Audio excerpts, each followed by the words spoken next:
Title: The Day I Let Them See the Ghost They Made. They told me not to come. Said it would be easier that way. Less awkward, for him, of course. My brother. The success story. The decorated one. The pride of the family. I took a seat in the third row. No invitation. No acknowledgement. Just there. Dad kept looking over his shoulder at me like I was a stain he couldn't scrub out of the family history. Mom refused to meet my gaze. My sister mumbled something under her breath when I sat down. Whatever it was made her snort and hide her grin. I didn't ask. I hadn't asked in years.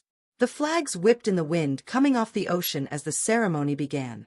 Men in spotless white uniforms moved with perfect precision, like gears in a well-oiled machine. I didn't blink. I knew the choreography too well. When they called out my brother's name, the crowd roared.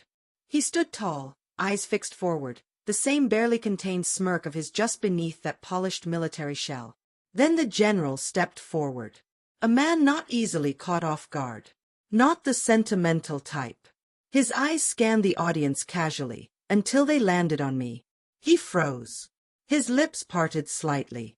And then, clearly and publicly into the mic, he said, "Colonel, you're here." Time stretched.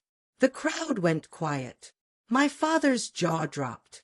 My brother's grin vanished. And I didn't move an inch. 3 years earlier, they told everyone I'd quit. Said I was burned out. Weak. Couldn't keep up. That I'd walked away. Not discharged. Not dishonorably dismissed. Just gone. As if I'd crumbled in the shadow of what made my brother shine. I didn't argue. What was the point? My father marched my brother around like a prized stallion. "He's everything I ever hoped for," he'd tell the neighbors, always loud enough for me to hear. Unlike others who couldn't handle the pressure. My mother would sigh whenever I walked into a room, not with sadness. With disappointment. Like I'd ruined something precious.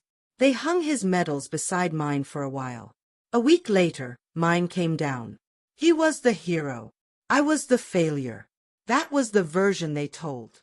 Even when I wrote them, brief, sanitized, censored messages, nothing came back.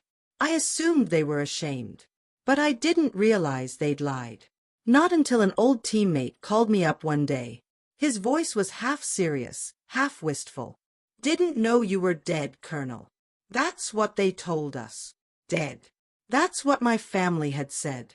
I didn't explode. I didn't confront them. I got to work. Quietly. I made calls. Booked meetings. Pulled records through back channels. Nothing official. Slowly, piece by piece, I confirmed it. They'd applied for a memorial flag in my name. Folded it into a triangle and displayed it proudly in the living room. One of the neighbors told me, "Your father cried when he showed it to me. He said you took your own life. Said it was a coward's death." I said nothing. Just walked away. Hands shoved deep in my coat, fists clenched. Then I dug deeper. Bank accounts rerouted. Veteran benefits redirected. My name signed off, falsely. A family friend, now a mortgage broker, helped trace the trail. They'd taken everything. Erased my career. Rewritten it all. Sold it. And my brother, he knew.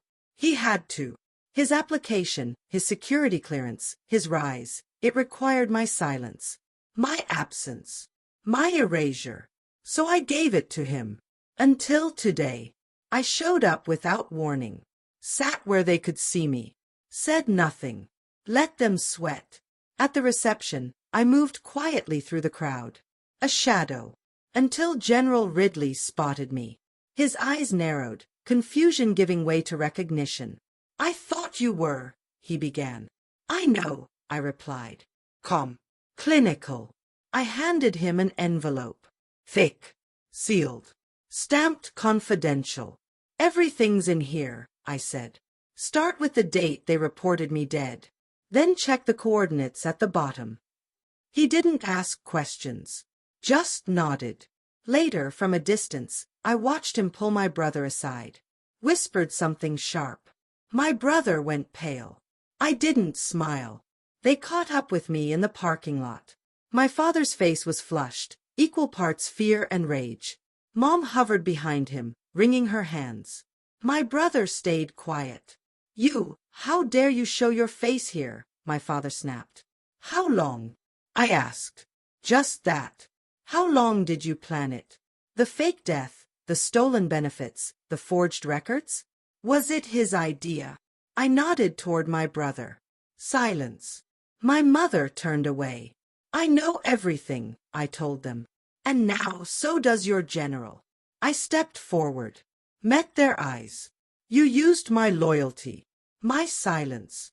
You sold my name for his promotion. My brother's eyes shimmered. Not guilt, fear. You're finished, I told him. Not publicly. Not yet. But it's coming. Every time you walk into a room, every rank you chase, you'll wonder who knows. And who's waiting? I turned to my father. You built your legacy on a lie. Now it'll rot with you. Then I walked away. Not in a rush. Not slow.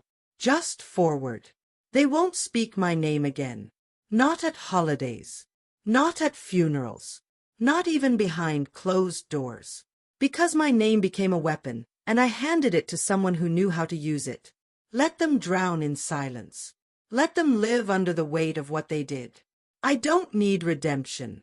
I just needed them to know I saw it all. And when the time came, I didn't raise my voice. I raised the truth. Quiet. Precise. Final. They tried to erase a soldier. So I became a ghost. And now they live in fear of the day I return.